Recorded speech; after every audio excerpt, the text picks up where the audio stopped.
you juggling the challenges of running a business while raising your little ones? Do you crave more ease in balancing your professional ambitions with the demands of parenthood? Well, sit tight. You're in the right place. I'm your host, Alyson Caffrey, and I understand the growing pains that come with building a business while nurturing a growing household. Think of this as a soft spot to land when you feel like your ambitions are starting to become just a little overwhelming. Welcome to Growing Pains. Hey, and welcome back to the Growing Pains podcast. I'm your host, Alyson Caffrey, and today I sit down with friend and colleague, Taylor McMaster. Taylor's the founder of Dot & Company, and we talk so many things about being normal and embracing being different than everybody who is raising kids and growing families and doing the whole thing, right? And she gets really deep into her daughter, Stella, who's 10 months old, and how they've navigated some of those changes. Her and her husband worked together to run Dot & Company, and this was such a cool conversation. So Taylor's the founder of Dot & Co., where she and her team help digital marketing agencies keep their clients happy and keep agency owners focused on what they do best with full service client account management. Taylor and I actually kind of came up in the agency world together. We've been doing so many different things over the years together and collaborating because, as you guys know, I'm in operations.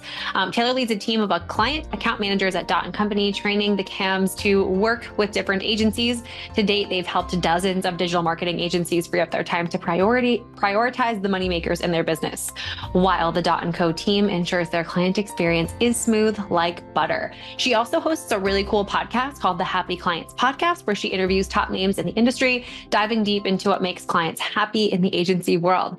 I am so excited for you guys to listen to this conversation with Taylor. She is such a sweet soul and such an encouraging conversation for any moms, especially, and if they're in the thick of it, with little ones and really trying to determine what we want to do next. So I'll see you guys inside. Taylor, welcome to Growing Pains. I am so excited to have you here. I'm so excited to be here because I feel like you and I have been talking about family things for years since we first met. And I'm just so excited to finally get to chat all things family instead of all things agency for once. Yes. So for those of you guys listening, Taylor and I kind of came up in the agency space, like almost alongside each other. Like our businesses are similar ages. Like it's just so wild. And we work with digital marketing agencies pretty predominantly. And so over the years, like you and I have connected in so many beautiful and amazing ways. And you just recently had a little girl. So tell us a little bit about your business and the family that you have at home. Okay. So yes, I work with agencies. So we do account management for marketing agencies. So we essentially are those crazy people who love to come in and talk to clients all day and project manage and glue everything together while we let the agency owner do what they do best, which is maybe it's sales, maybe it's strategy, whatever they want to focus on, we allow them to do that by taking care of their clients. And for me, this was always kind of an accidental agency, I guess you could call it, like a lot of agency owners out there, but I just loved account management. This is what I wanted to do all day. And I was like, if I could just do this, this would be my jam. And then it just happened to turn into this agency. Now we have around 50 people and we're just, doing this thing. But kind of my goal, kind of looking back, was I always knew I wanted to have a family and have a baby. And I had this vision that I would be able to blend both really beautifully if I were to be my own boss and to have my own business.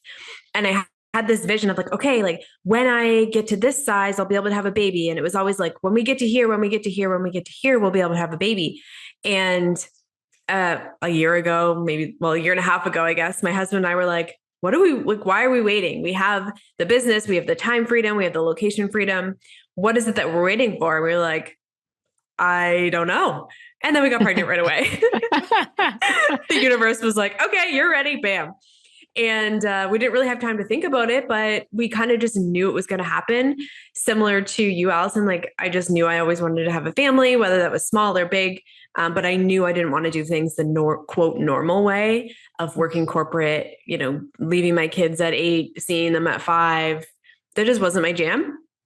And so yeah, fast forward, we've been doing this for 5 years. And we recently had a baby last summer. So last July, so she's almost a year, and juggling both has been the hardest thing I've ever had to do. So I'm sure we'll get into that today. But yeah, we have a little daughter named Stella, and Jamie and I, my husband and I, both work together in the business, and we juggle being parents and business owners at the same time. It's so interesting because like parents running the business together, I think a lot of the folks that I've interviewed here, and we did a parent series over the summer, last summer, and it was really highly attended. And honestly, my curiosity around how couples run the business together when they've got the kiddos, because a lot of folks will be like, oh, my spouse stays home or, that kind of thing. And that's our situation. Like Steve is home, his predominant, role is like being with the kids. So like, how do you guys juggle that in terms of the priorities that you have for the business and the priorities that you guys have at home? Yeah, that's a good question. So when I first had the baby, I took 2.5 months off completely. And so Jamie was full-time running the business at that point. And I decided to come back, and looking back on that, I don't know if it was out of fear or if it was like, I just wanted to feel needed again or whatever that mindset was. But I came back 2.5 months in, and I wasn't planning on coming back that early. And so I came back, and that's when we had to really figure out, how are we going to do this? And obviously we have time freedom and we're flexible, but it's not the same when you have a baby. It's, you're on all the time. It's like, when do I find time to work and take meetings, but then switch off with the other partner? And it was just really hard because it was getting harder and harder to switch off because we'd have, a couple of meetings together, and it's like, what do we do with the baby? It doesn't nap time working is not a thing. I don't know how people do it. Like, oh, I'll just work when my baby naps. Like, I don't understand how people do that. And it was really, really hard to kind of figure that out. And we had a lot of help from our family, and recently hired a babysitter 3 days a week. But it's been a lot of juggling and trying to figure out what are priorities and what are not. And really, we figured out like we can't be working all the time. And I know that wasn't our goal, but it really forced us to think about, what are we doing? What are we only responsible for? And we have to let our team do the rest, because we can't hold hands all day anymore. It just doesn't work. Yeah. For me, it was the deep work a little bit. Like, how, especially if you're breastfeeding in the beginning, right? It's like only 2 hours goes by. And by the time 2 hours goes by and you have to like breastfeed again or like feed the baby again, it's like you're constantly task switching. And you and I are productivity type people. Like task switching can be the death of you, right? And like in an actual cost to fulfill on something.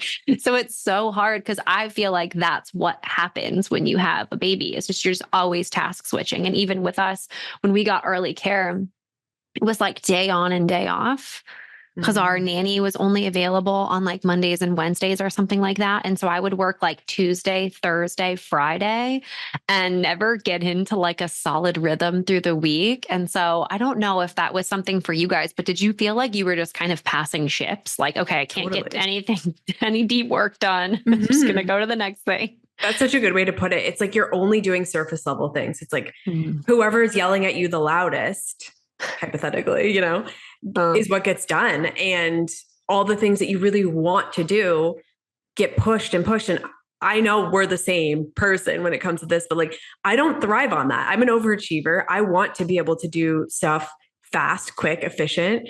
And when you literally cannot, it's really frustrating. And I felt like I was wearing like multiple identities at the same time, where it was like, yes, I was breastfeeding all day, every day for 9 months. And I was also running a business, and I was also trying to be a wife and a daughter and a friend and keep my house clean and do the laundry and, feed myself and maybe get some sleep and go on a walk. How dare you? How dare you? And it's like, where we live in Canada, people get 12 to 18 months off. And so people were saying to me like, oh, you poor thing. Like, I don't know how you're doing it. And it was like this pity that I was like running through my head too. It was like, I'm not normal. This is not normal. I shouldn't be doing this, and that was also playing into my head, where I was doing too many things, and I recognized that, but then I couldn't feel bad for myself because it was a choice. And it was like, I just have to figure it out. And I couldn't figure it out because I didn't want to just have this random person taking care of my baby because I wanted to do it. And I didn't want someone else running my business because I wanted to do it. And it was just so many identities crashing together while you're sleep deprived and hormones and all these things all at once. It was just this huge wave for probably like 6 months. What's it been like to get a babysitter in? It's recent?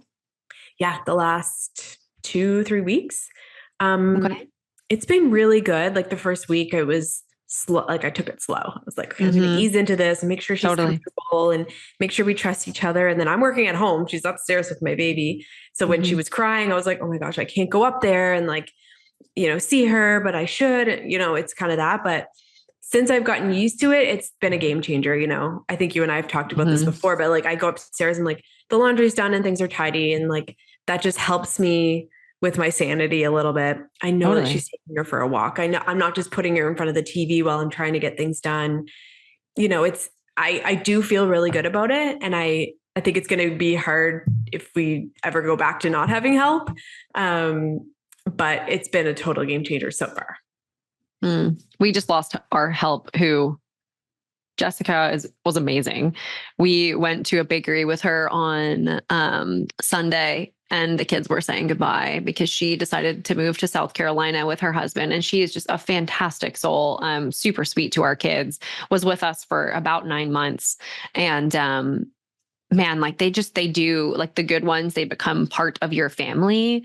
And it really was like, talk about a game changer. Cause our first trial with, a nanny supporting our home wasn't amazing. It just wasn't a personality fit. And you don't know what you don't know until you go through that experience. It's the same way hiring somebody, right? You're like, okay, this person looks great on paper, but like, I don't really know what type of personality I need to fit this dynamic best until you totally understand.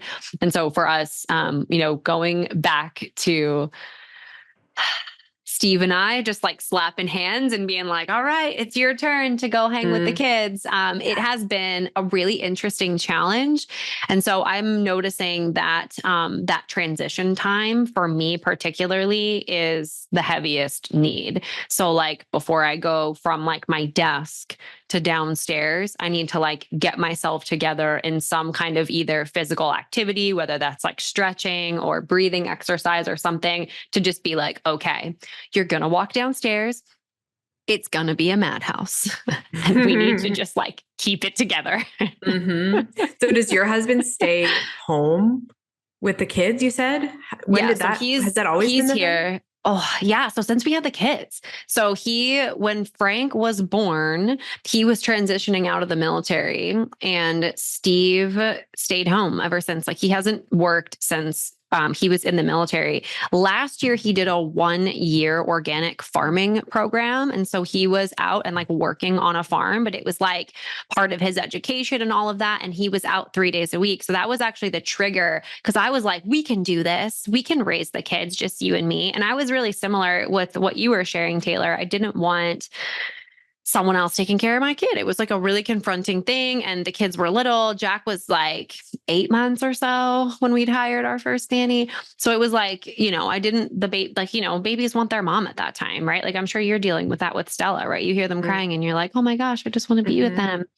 So that was the trigger for us to go and get some support because Steve was out of the house 3 days a week, all day from like 5 a.m. to like 8 p.m. Wow. And so that was a big thing. And we were like, okay, what is this maybe going to look like? But this year he's not in the program, which is really great because it was just a year, but we're selling our house. So he's like putting trees in the ground and like painting, molding and doing a whole bunch of house projects. And so he needs some of that bandwidth to get our house ready to go on the market literally next week. Literally. Oh my gosh, I understand how much work that is. So yes, you need help. It is so crazy. And Jessica, our wonderful nanny, she was like, I have this wonderful opportunity to go to South Carolina. We were like, go, we're so happy for you. And we're totally going to cry when you leave. I know, right? It's really hard. And I think in our heads, also, before having kids, we run this online business where we create this lifestyle where we can do whatever we want, whenever we want. And you just think that kids are just going to slide right into that life. And you're like, this is what I created. Like, it's going to be easy. Then you do it and you're like, this is the furthest thing from easy. Like, I can't juggle it all. And my brain I feel like I'm in a blender. That's the only way I could explain it, was like, I'm being a mom and running a business. And I think it's possible. You just have to have help. Like, you have to have support, whether you pay for it, whether it's your partner, whether it's, your parents, whatever that needs to look like. You need to just surrender and get some help. Yeah, totally. I wish we knew that a little bit earlier. And I've definitely been a huge proponent, like on the show here, about like getting help and like even just asking, right? Like just being like, hey, listen, this is what we need. And then not being like, because that can get tough too with family, right? A lot of people, I think, will ask their family for support, and their family's like, we don't want to watch the kids 3 days a week. It could strain that relationship. So it feels like it's a lot to admit and or like deal with all at once, especially like what you were saying when you're sleep deprived, when the hormones are crazy. But I want to talk about like doing things differently and not being normal, because I think a lot of what we went through, and it sounds like our transitions into motherhood were super similar, but for us, like I had a really hard time with the not normalness of what was going on, because a lot of what you read, a lot of the support out there, whether it's like mom Facebook groups or any of the things, right? They really do gear, because the majority of people are in this situation, their content, their support, their help toward people who are working jobs or stay at home moms or whatever that looks like for them. But for us, it looks a little bit different. And so I had a really hard time embracing the abnormality of like what we do, in the sense that like, I know we're doing it like a quote unquote harder way. Like we're doing it a more difficult way so that we can reap some of the rewards of working for ourselves and having some of that freedom. So what was that like for you, embracing the abnormality of like what you guys are doing and how you're raising your family? I love that question, because I don't know about you, but where I'm from, everyone is very traditional. Everyone does the thing that everyone else does. And like I said earlier, we get really great maternity leaves. So everyone takes a year minimum. Like that is minimum. Mm-hmm. And so all the friends that I've made, like mom friends, are all on mat leave. And so they want to Mm-hmm. get together. And I'm like, sorry, like I have to work, like I have meetings. And, their priorities look a lot different than mine. The things that they're talking about, that they're worrying about, I don't even have capacity to think about those things. Totally. And so it's very different in terms of setting my priorities compared to other people. And it's so natural that we just compare ourselves to other people, especially Yeah. in motherhood. But I think I always have to remind myself, like, I wouldn't change our situation for anything. Like, I do not want to be on maternity leave right now and my husband working 9 to 5. That is not fun for me. I think I would just be lonely, alone by myself with my baby, and then have to like go into this complete identity shift at 12 months, going back to work 9 to 5 and having to do daycare. Like, that is absolutely not what I want. So I do have to check myself a lot and be like, although it's hard, it's still not that hard, compared Mm-hmm. to the quote normal life. But, as we've been really thinking about how we want to do things differently, when we found out we were pregnant, we really slipped into the normalcy thing. And to the point where we moved to the suburbs. We rented this house in this cardboard box community, and we were like, okay, like we're going to live here, and our kids are going to go to school here, and we're going to meet neighborhood friends, and they're going to like live the life that we did. And we started to kind of come out of this fog of newborn life, and we're like, okay, we want to start traveling again, and we want to do all these things. And we were like, what are we doing? Like, why are we doing all these normal things that we thought were normal, and living in this big house in the suburbs, and want to send our kids to school, and we're on daycare lists and da da da. And we're like, that is the complete opposite of what we really, really wanted before. And so we really, again, had to check ourselves, and we were like, this isn't what we want. So since realizing that probably 4 or 5 months ago, actually it was, in the new year, we decided to move back to our property in the city, which is totally our vibe. We get to walk everywhere and go to coffee shops and live that life. It has a basement apartment, so we can kind of basically live for free. We can travel way easier because we're not in this big house that's sitting empty, and it's way more aligned with our life. And then thinking about school, we've been thinking about homeschooling, and we get a lot of pushback from people. And like I was saying to you before we started recording, Alyson, it's like we as parents, I think, work so hard to not screw these kids up. And we think like 20 years down the line, we're like, oh, how do I do everything I can to make them the best version of themselves possible? And the only way that we know how to do that is to do what everyone else is doing. So maybe that's normal school, normal daycare, normal, all these things. That's like the safe route, because we know that everyone else is going to do that. So we can't screw them up that bad.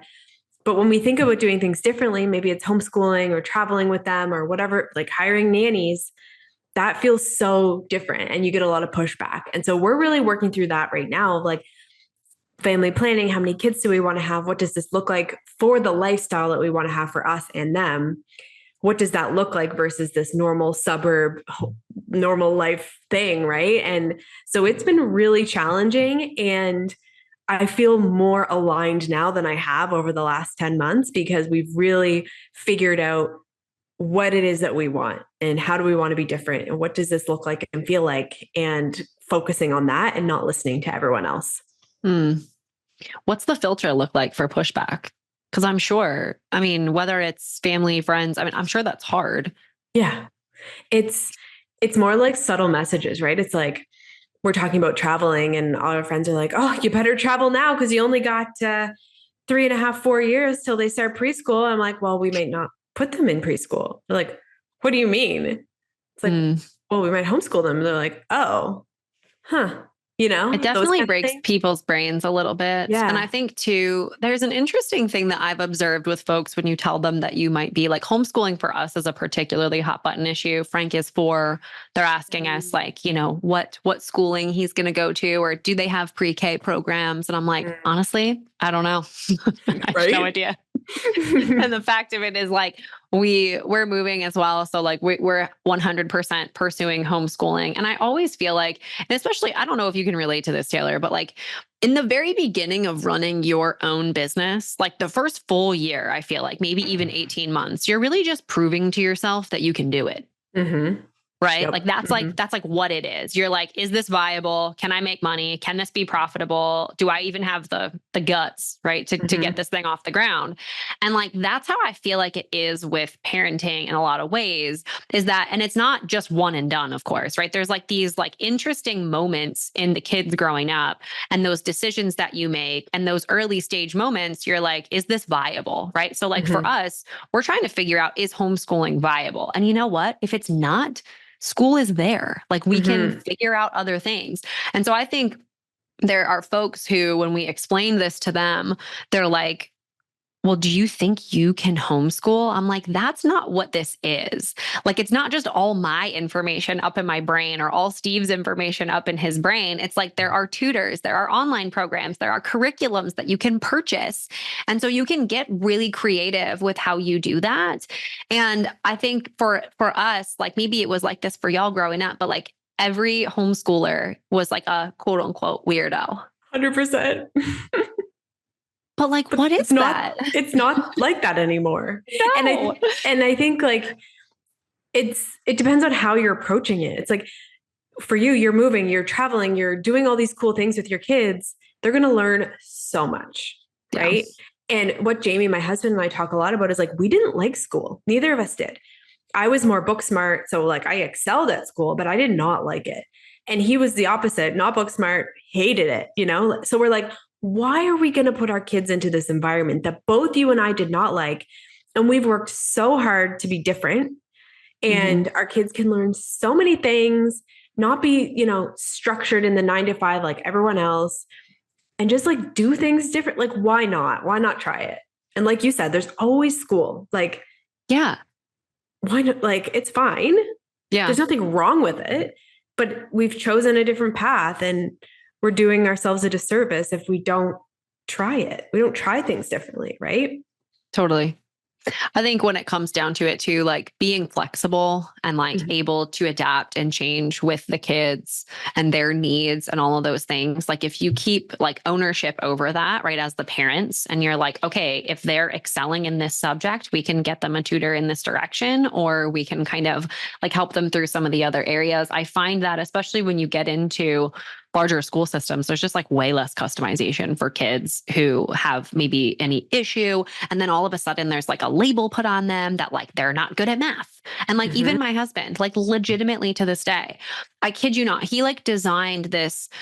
So behind me here, which not many people know, this is a Murphy bed. I'm in my guest room.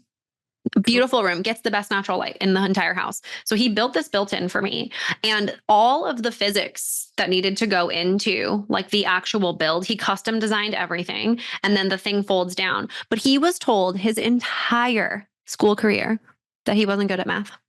Right? That's ridiculous. So it's been playing in his head. Like, what has that Exactly. held him back from Exactly. over his life? It's so interesting. Like, my mother-in-law is a French teacher here, Mhm. and obviously she knows the school system and has worked in the school system. So I ask her a lot, like, what do you think about homeschooling or like French immersion versus English and all these things? And Mm. she's very like, I think you should homeschool. Like, there's nothing wrong with that. And, she talks a lot about the system and how the system is flawed and things like that, which makes me more confident in our thought process to homeschool or whatever that looks like, because she legit is a teacher teaching small children and she Mm. doesn't agree with the system. So I'm like, obviously there's something going on here.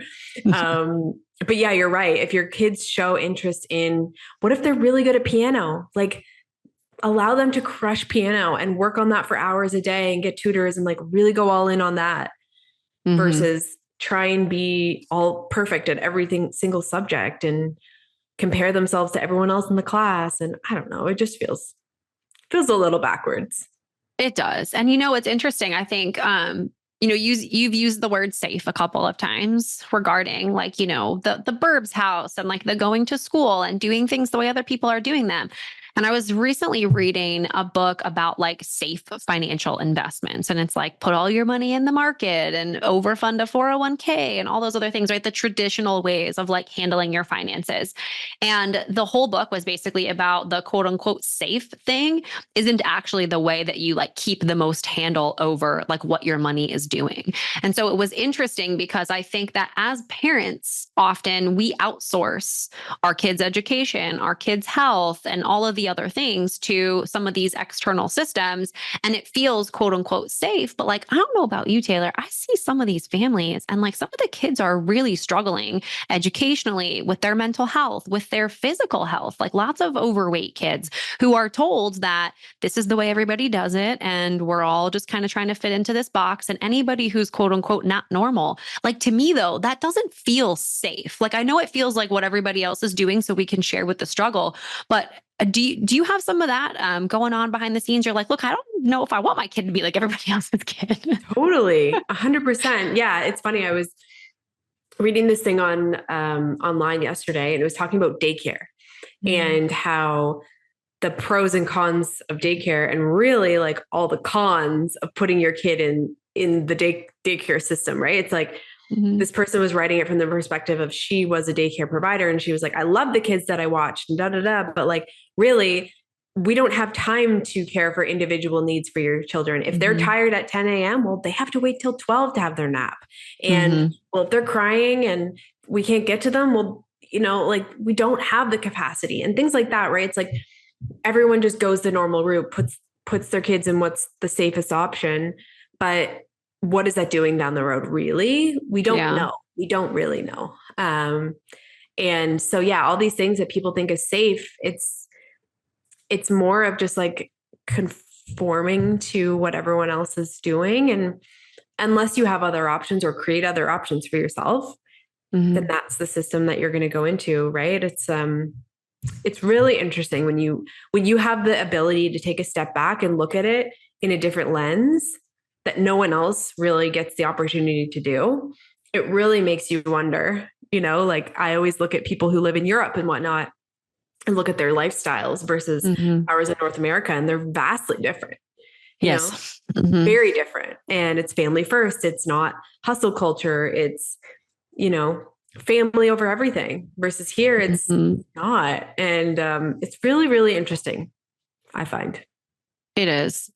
And I don't know if you struggle with this, and I'm curious, but like there is this, I don't want to call it like judgment or I often feel like, and this could totally be me projecting, but I'm like, I think a lot of folks, if we do something a little bit differently, oftentimes I feel like I'm met with this resistance of like, well, what do you mean you're going to homeschool? And then B, it's like almost like, well, who do you think you are? Right? Like, Mhm. who do you think you are to homeschool? Or who do you think you are to just go take your kids and travel and do whatever? And it must be nice. It must be nice to be able to just like feel really blasé about everything. And I almost feel like there's, like this judgment that comes along with it, almost like we feel like we're doing something better, or we feel like we're doing something that's like, again, must be nice, or it must be amazing to have these types of opportunities. And I look back at the days where like, I had no idea if my business was going to work. I had no idea if I was going to be able to make payroll. I was like struggling very, very hard in those early years to be like, okay, wait, am I really actually going to like risk my entire family's financial security? Thankfully, it was only me and Steve at the time, but like, is that what was happening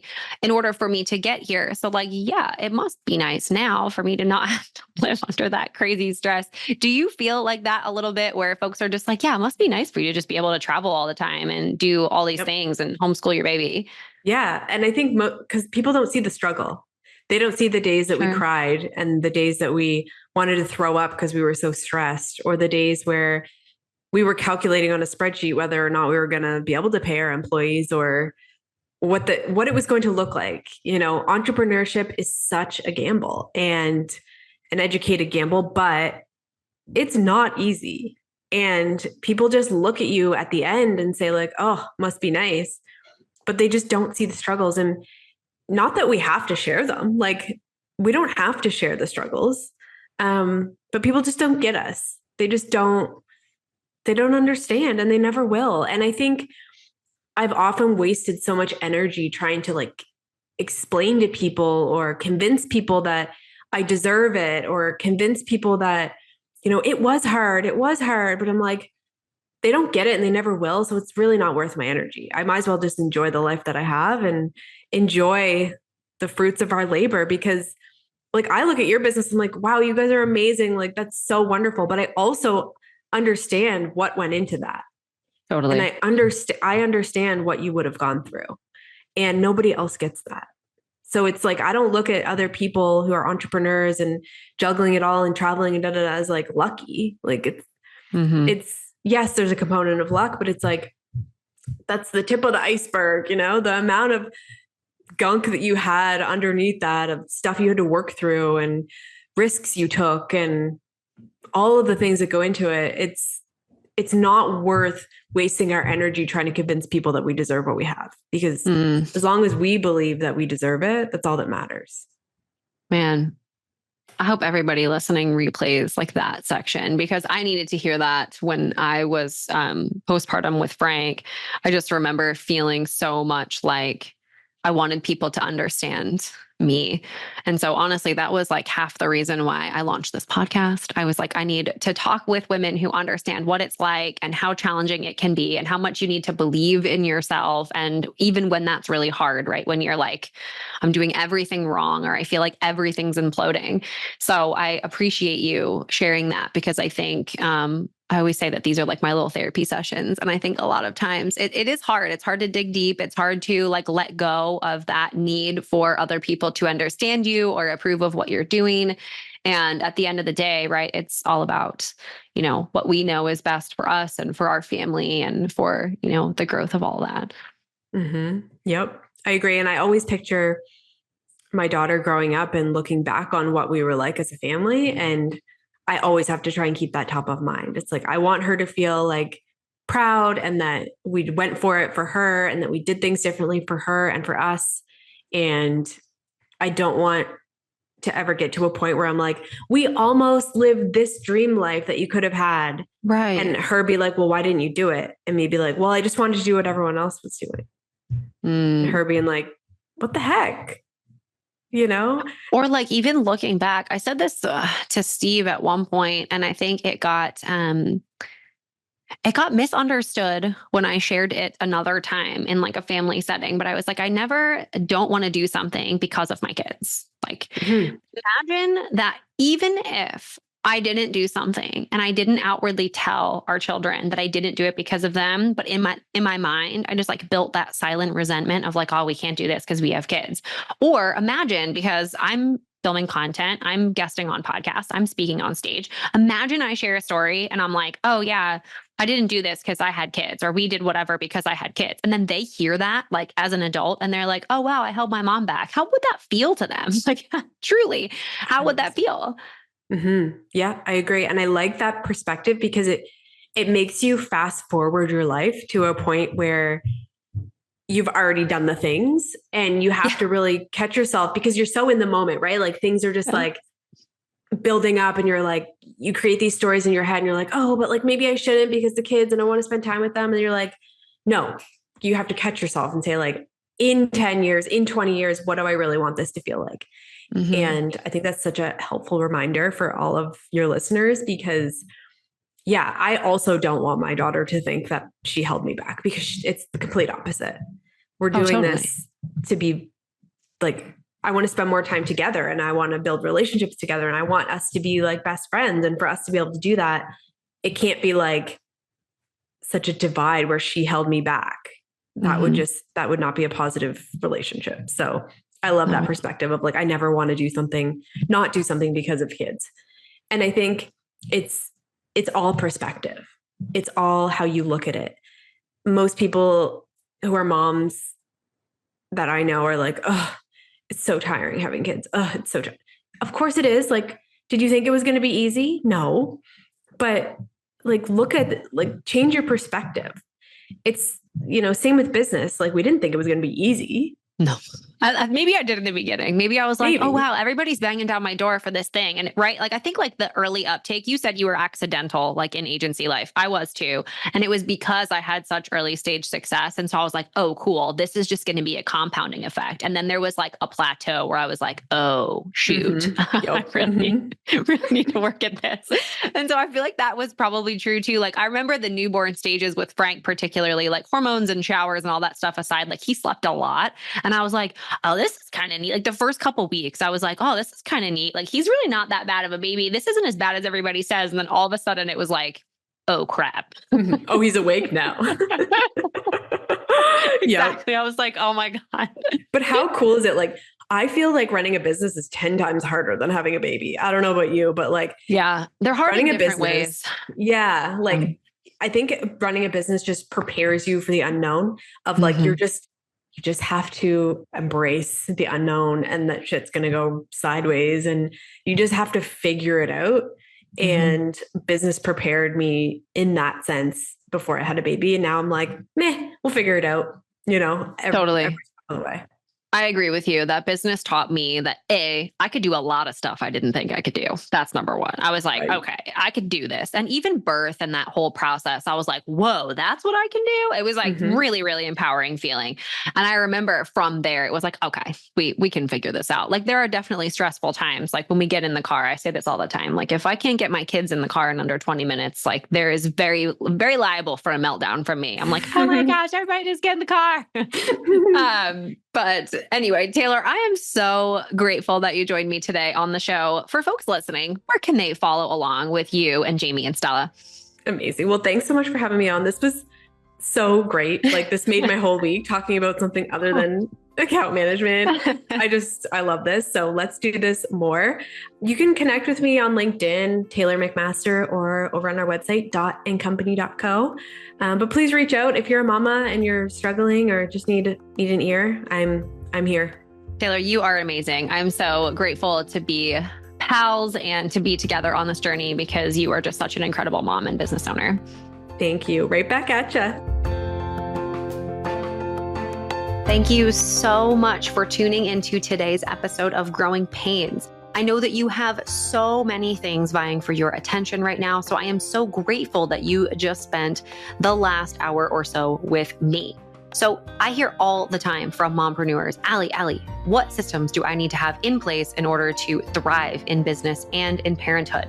If you go over to AlysonCaffrey.com/checklist, you can grab my kid-proof business checklist, and it will get you started in the right direction around making sure that you build a business that doesn't steal all of the time away from your family.